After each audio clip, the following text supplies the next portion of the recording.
I used to think love stories started with butterflies and stolen glances. Mine began in the dark, in a dream, with a man whose face I couldn't quite see. He told me he would always protect me. I didn't know then that he wasn't a man at all, and that his protection would almost kill the people who tried to marry me. The first time I saw him, I was 15. It was one of those heavy summer nights when the air feels like it's pressing on your chest. I went to sleep after praying Isha, reciting a little of Surat al-Mulk like my mother taught me. Then suddenly, I was standing in an endless hallway. The walls were dark, the floor cold under my bare feet, and at the very end, there was a door with light spilling out from beneath it. I felt someone behind me before I heard him. My skin prickled. A deep, calm voice said, "Don't be afraid, I'm here." When I turned, I saw only a silhouette, tall, broad-shouldered, the edges of his form soft and blurred, like he was made of smoke and shadow. But when he spoke, something in me relaxed. It felt like I'd known him my whole life. "No one will hurt you," he whispered. "Not while I'm here." I woke up with tears on my face and my heart pounding, but it wasn't fear, it was longing. I felt crazy. I didn't tell anyone. The dreams didn't stop. For years he came back. Sometimes we were walking through that same endless hallway. Sometimes I was sitting on a cliff staring into a black ocean, and he sat beside me, close but never touching.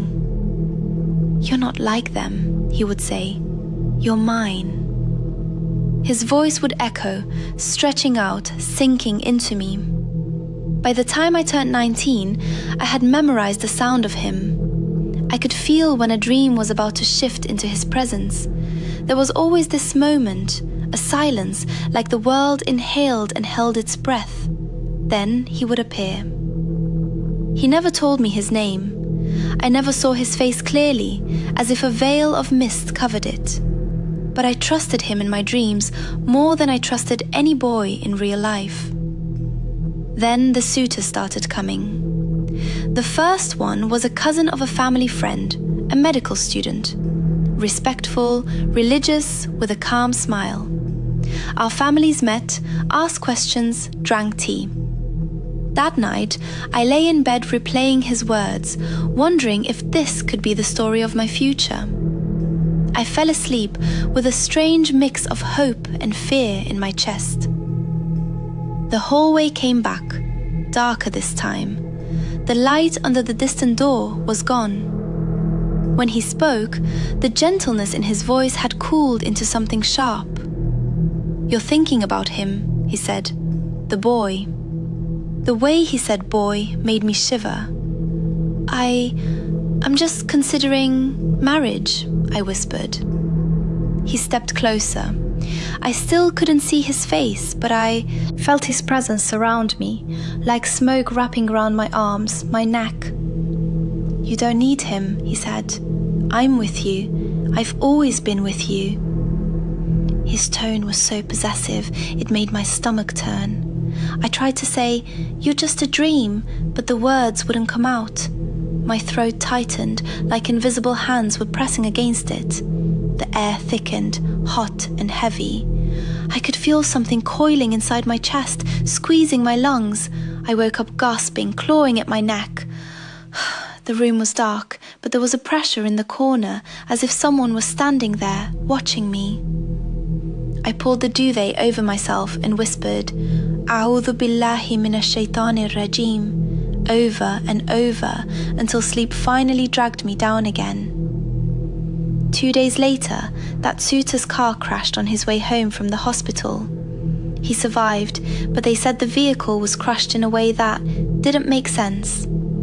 My mother came to my room, face pale. "Maybe it's not meant to be," she said softly. The proposal was quietly dropped. The second suitor came a year later, a teacher from another city, religious, with a kind reputation. Again, the house filled with voices, trays of sweets, polite questions. But this time, I felt a weight on my chest the entire visit. It was as if someone was sitting on me, whispering in my ear, "No, he's not for you." That night, the dream began not in the hallway, but in my own bedroom. I was lying in my bed, exactly as I had fallen asleep, but when I opened my eyes in the dream, the room was wrong. The shadows were too deep, the corners too dark. And there, sitting on the chair by my desk, was a shape, tall, motionless, watching. "Why are you doing this?" I managed to choke out. My voice sounded small, swallowed by the heavy silence. He stood, and as he moved toward me, the shadows seemed to follow him, peeling off the walls and clinging to his form. "You are mine," he said. "I chose you before they ever saw you."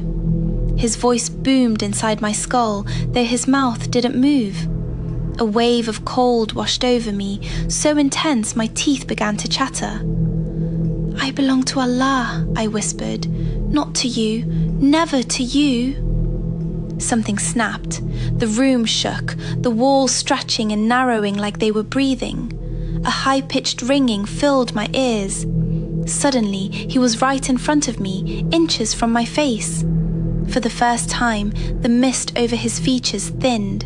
I saw eyes, black, depthless, with a faint burning ring of red at the center. My stomach lurched. "I can break them," he hissed. "Anyone who comes near you, I can break." I woke up screaming. My mother burst into the room, flipping on the light. I was shaking so hard my teeth hurt. The next morning, we heard the news. That teacher had collapsed unexpectedly. A mysterious fainting spell, they said. He recovered, but his family withdrew the proposal. "Strange timing," my aunt murmured. I didn't answer. Over the next months, my world shrank. I barely slept. When I did, he was there. When I tried to pray, my mind filled with his voice, low and mocking. I started feeling watched constantly. In the shower, I felt eyes on my back. In my room, corners felt occupied. My reflection in the mirror began to look wrong. Sometimes, my face seemed slightly unfamiliar, like someone else was looking out from inside my eyes. I began to see movement in the edges of my vision, dark shapes darting away when I turned. Once, while reading Quran, my tongue suddenly felt heavy. I stumbled over the verses, unable to pronounce simple words I'd known since childhood. Then, my lips started whispering under my breath, words that weren't my own, in a language I didn't know. My mother finally said, "We're going to a ruqyah session." Her voice was firm in a way I hadn't heard before. "This is not just stress." We went to a Raqi, an older man known in our city. The moment I stepped into his small room, where the air smelled of old books and olive oil, my heart started pounding like a drum. There was nothing scary there, just shelves of Quran copies, a simple chair, a mat. But something inside me recoiled like an animal dragged toward a cage. He asked some questions, listening carefully. I could barely meet his eyes. Then he said, "We will read Quran, and whatever is there, by Allah's permission, will show itself." He began with Surat al-Fatiha, then Ayat al-Kursi, then verses from Surat al-Baqarah. His voice was steady, rhythmic. At first, I just felt uncomfortable, like an itch under my skin. Then the itching turned to burning. It started in my stomach, a deep, twisting heat spreading up my chest into my throat. I tried to sit still, but my body began to tremble. My hands curled into fists so tight, my nails dug into my palms. The Raqi continued, reciting, "And from the evil of the blowers in knots." My head jerked back. Suddenly, I heard a sound that made my blood run cold. A laugh. But it was coming from my own mouth. Low, mocking, not my voice. I tasted metal, like blood, even though I wasn't bleeding.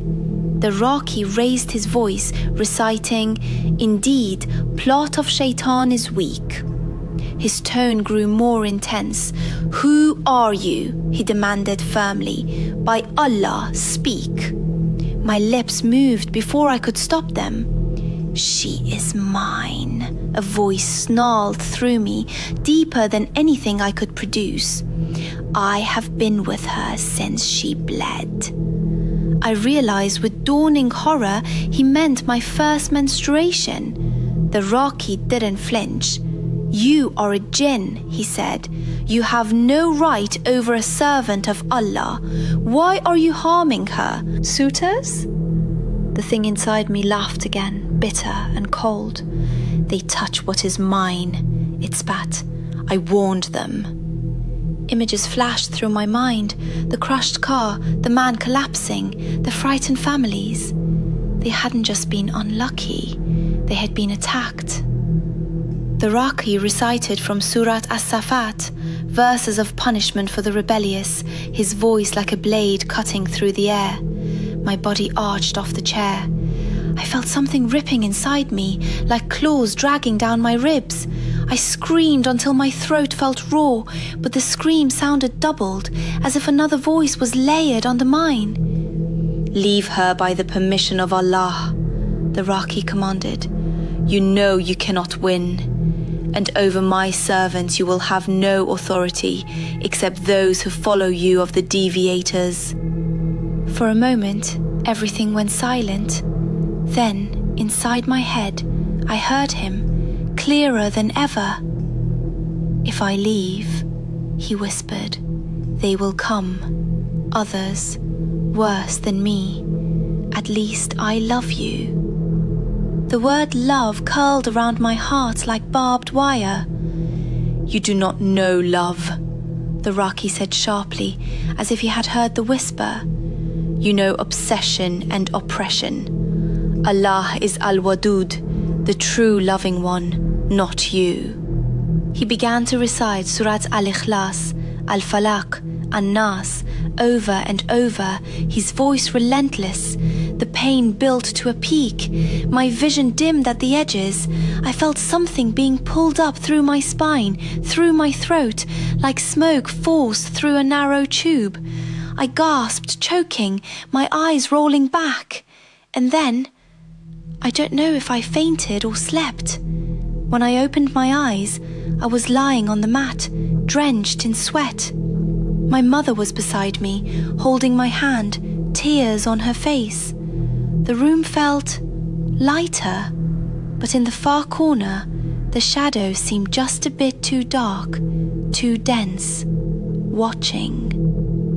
That night, I slept for the first time in months without seeing him. No him, no voice, just quiet.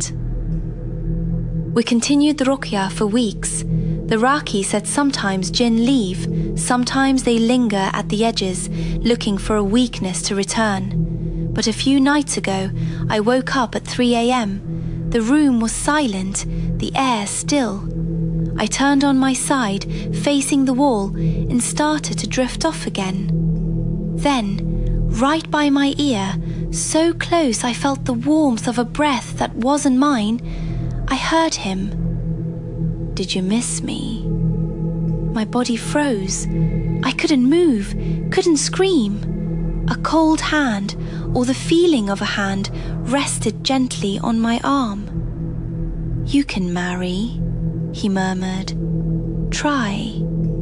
I will be there, watching, always." The weight lifted. I could suddenly move again. I sat up, shaking, and began to recite every ayah I knew, my voice cracking.